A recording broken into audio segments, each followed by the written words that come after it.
मेरे पास खामोशी के सिवा और कोई हल नहीं है। मेरे पास खामोशी के सिवा और कोई हल नहीं है। मैं बात करता हूँ तो बात बिगड़ जाती है। गैरों में बांट दिया उसने वक्त अपना। गैरों में बांट दिया उसने वक्त अपना।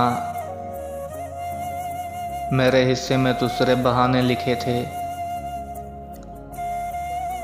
रोना था किसी और हवाले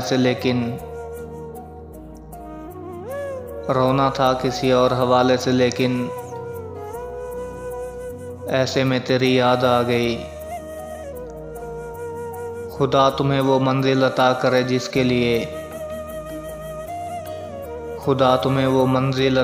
जिसके लिए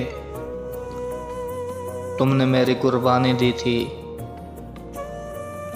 उसने कहा और मैंने छोड़ दिया।